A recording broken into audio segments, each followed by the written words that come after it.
Thank you, Krishna. The number of times you've heard politics in context of literature, in context of sociology, psychology, in context of economics would have made clear the intellectual debt that different disciplines within social science owe to each other. So you cannot conceptualize political science without also simultaneously looking at the question of economics, distribution, or sociology, society, or literature, for instance, and vice versa. It works both ways. Now, this is one discipline of the social sciences that adds to itself the tag of science, which is probably the legacy of the behavioral movement and positivist thrust. So not discounting the importance of the quantitative and of data, which is necessary and in some cases also indispensable, I would like to state at the outset that political science is much, much more than that. Traditionally, the discipline has been understood to be the study of the state, the government, of political institutions, formal political institutions, and political processes, electoral processes, and so on. So the traditional subject matter, which of course is also retained in contemporary times, is comparative study of different forms of government, different constitutions, arrangements of political power, centralized power, federal distribution of power, and so on. However, the discipline has evolved over time, and today the study of political science has an extremely broad scope. Any area that involves the distribution of power and resources, who gets what, why, who remains deprived, why, if there is an imbalance of power at any level whatsoever, why. All of these questions are ultimately questions of politics. So a student of political science does not simply study the functioning of states and legislative bodies and political institutions or political parties. All of these are part of it, but also questions how power is distributed and exercised on the street, within different social setups, and even within families. Now, political science includes also the study of political concepts like equality, liberty, justice, rights, democracy, all of which are ultimately central to collective human life. It combines elements from history, philosophy, economics, sociology, gender studies, and a whole range of, so ultimately political science is very, very interdisciplinary in nature.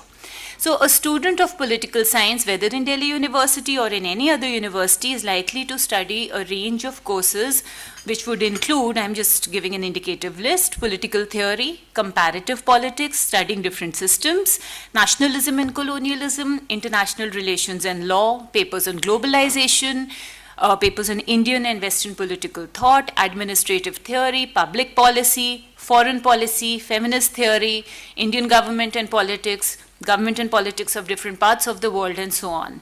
This is an indicative, not an exhaustive list.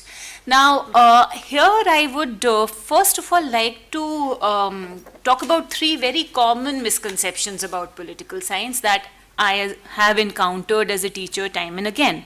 The first is that I have often had students who have, or parents calling me up and saying that actually, she wanted to appear for this competitive exam.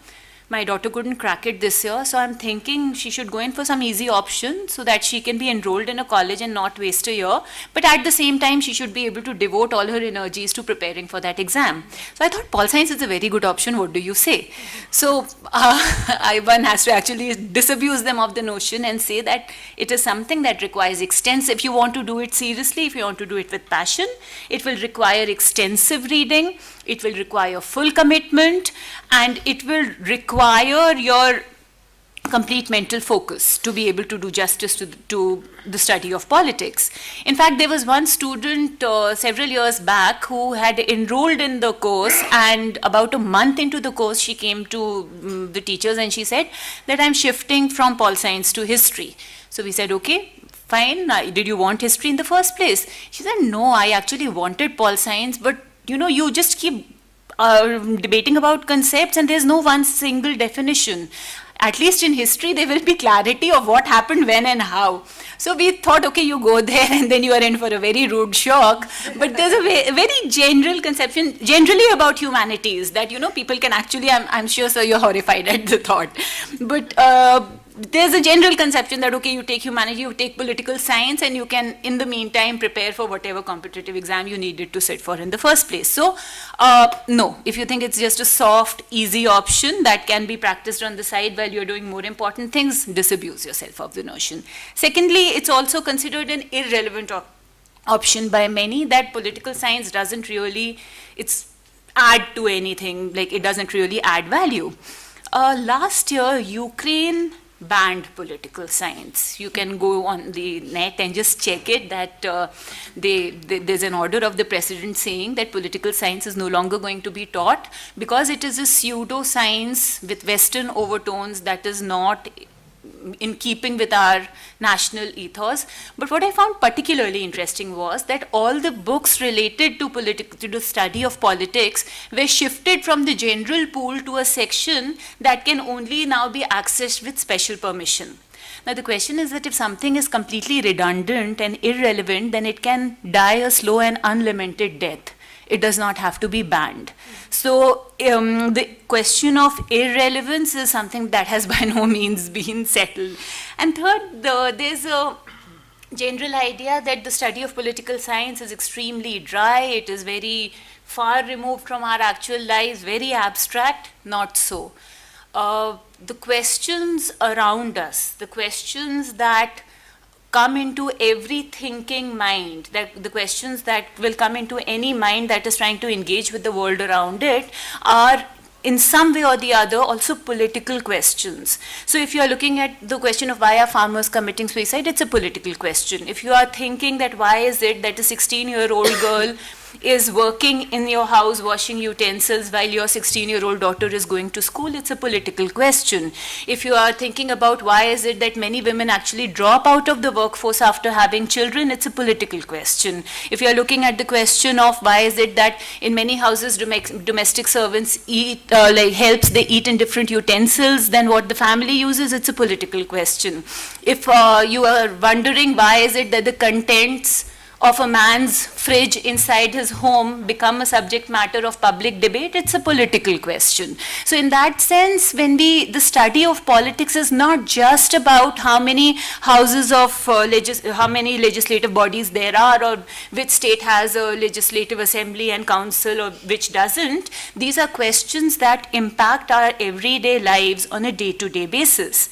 So given that, what is it that the study of politics gives us? Or I would say that this is something that comes from the study of humanities, politics again being just a part of it, to interrogate the seemingly obvious, to interrogate received knowledge that up till now, what Krishna also called the commonsensical understanding of things that you have received and you have uncritically accepted up till now. It equips one to think critically and analytically, to be able to see that which is otherwise unseen, which is not always self-evident. It also makes one encounter one's own prejudices and presumptions, because it forces you to encounter viewpoints, beliefs, ideologies other than the one that is currently very popular, or the one that is generally accepted in society, the process of which enables you to also think about the so-called other in human terms. So the other is not simply somebody different from you, but also that common humanity has to emerge, that the other may be an other in some aspects, but is ultimately sharing the same moral worth as you by virtue of being a human being. So that is something that the study of politics can enable one to develop. Also, I would say that studying political science makes one understand processes rather than simply focusing on events, to take cognizance of how people can occupy the same space and time and yet have very, very different realities. So you could be spatially and temporally in the same place, and yet you would be living very different realities because of a whole range of factors such as caste, class, religion, gender, and so on. It makes us raise questions that we would probably otherwise not raise. For instance, first-year students of political science study a topic which is titled, "Why should we obey the state?" So 12 years of being taught that you, as a citizen, you have a duty of obedience towards the state, you don't challenge political authority, the study of humanities and politics actually tells you to ask the question and ask for the justification that why should we obey the state? Should there actually be blind obedience to everything that the state wants us to do? Or should there be some parameter, some kind of, some way of judging where we owe a duty of obedience and where is it that we owe a duty of disobedience? Our moral selves will not allow us to obey the diktats of, let's say, an authoritarian or draconian state or an unjust law, so to say. So ultimately, self-reflexive analysis, something that enables you to understand the interconnectedness of the various things around you, gives you a holistic perspective about the people around you, takes you out of that vacuum and cocoon and makes you understand the complexities of your environment, your surroundings. Now, the most important question, what can one actually do after studying political science? A range of things, again. So many of my students, some of them have gone into the civil service, law, journalism, academia, writing, into publishing houses, into completely unrelated areas. So they have done political science and they've gone into management studies, they've gone into corporate communications. So it's not as if having done, often you also encounter the question, oh, why are you studying politics? You want to become a politician? So just as the study of English literature does not necessarily mean you want to become an author, similarly studying political science doesn't mean you're going to now be the next Prime Minister of India. But the study of political science is certainly going to equip you to think, what is the Prime Minister of India doing? Thank you.